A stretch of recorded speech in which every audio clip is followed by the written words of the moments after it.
ไม่สูงผู้ปันแห้งไรใต้กอเขาดังเสียงขาวันเมื่อในขาเดมาลันเนสิบเมืองอันตกผ่านเสเปิ้นในโลกเมืองอันไรที่10เป็นเมืองไลเบเรียเมืองไลเบเรียในมีจอมพ้องชื่อห้องว่าจอร์จเวอายามเป็นคนเล่นมักนังเก่าอันยามได้รับสู่บัลลังก์ดอเมื่อปีเฮง1995ในยาววายเสไรแผ่นซอกตีนยาวมันจังปอกขึ้นมาเรียนการเมืองมีข่าวตั้ง10ปีจังเปเป้ไรขึ้นเป็นผู้อ่อนโหในเมืองในยาวรายต่อปีต่อหนึ่งก็ตกอยู่1เฮง$788ตกเงินเมืองโฮมตุ้ม35แสนปลายในขายาวเมืองอันไรที่เก่าเป็นเมืองชาติเป็นเมืองตั้งอยู่ไว้ในกลางทวีปซาเฮลเป็นเมืองแห่งมีสายปังหลายตั้งยาว5เฮง9กิโลเมตรมีตั้งออกกว่า5ปังหลายก้วยหน้าเป็นเมืองอันมีน้ำมันออกน้ำเป็นเมืองที่10ในเซตาก้วยกวนวันกวนเมืองก็ตุกค่าอยู่ย้อนกวนมีอำนาจเขาก็ยิบเมืองรายต่อปีต่อหนึ่งก็เฮง$780ตกเงินเมืองโฮมตุ้ม35แสนปลายในขายาว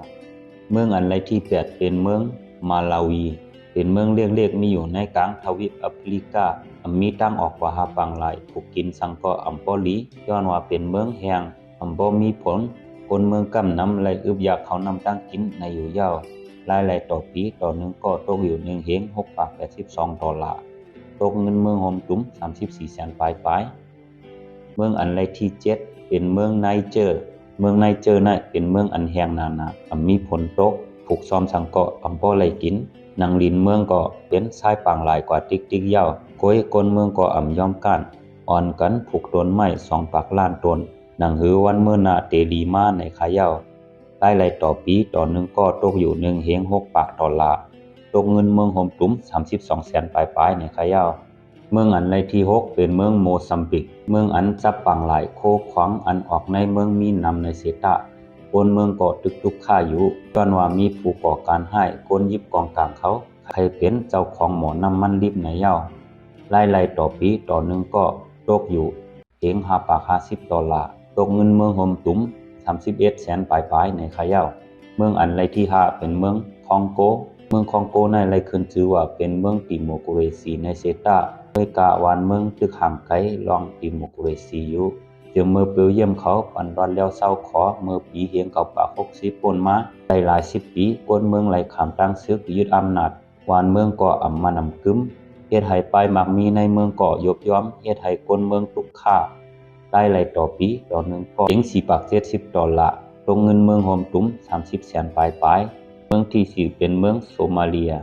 ป่นมา 3-4 ปีในเมืองโซมาเลียเป็นเมืองกำให้เสเปิ้นในก็ว่าไล่ย้อนว่ายาดังเป็นโควิด19เสียมกาฝนพร้อมตกมีข้าวตั้ง5ปียาวได้เลยทบล้มลงพัดเอาน้ำปังหลายมาถมเมืองยาวก็เลยถูกยาผงจักแตนอันโหล้านเลยมากินต้องผูกซ่อมแปดเฮ็ดให้คนเมืองอึบเขานำตั้งกินแลให้ตายดังน้ำรายต่อปีต่อหนึ่งก็ตกอยู่1เฮง$370ตกเงินเมืองโฮมตุ้ม28แสนปลายเมืองอันไรที่3เป็นเมืองแอฟริกากลางเมืองแอฟริกากลางนั้นเป็นเมืองโคของทานลิ้นออกนำเต้เตรียมเอาคำแก้วแสงน้ำมันลิบในเซตาเมืองก็ตุกค่าตกผ่านอยู่ย้อนว่าในเมืองผูกซ้อมไรเตรียมเอาเขานำตั้งกินไหลซื้อต่างเมืองเสมาปั่นคนเมืองกินในยาวรายต่อปีต่อหนึ่งก็ตกอยู่1เฮง$1ตกเงินเมืองโฮมตุ้ม22แสนปลายในขายาวเมืองอันไรที่2เป็นเมืองบุรุนตีเมืองบุรุนตีนั่นเป็นเมืองเล็กๆมีตั้งออกกว่า5ปังหลายขาดเขานำตั้งกินคนเมือง13ล้านปลายถุงยาปังตึกกลางเมืองมายาวถึง12ปีเมืองมีน้ำอันดีกินดีใจมีคน5%ก้อยอันมีไฟฟ้าใจรายต่อปีต่อหนึ่งก็$89ตกเงินเมืองโฮมตุ้ม18แสนปลายในขายาว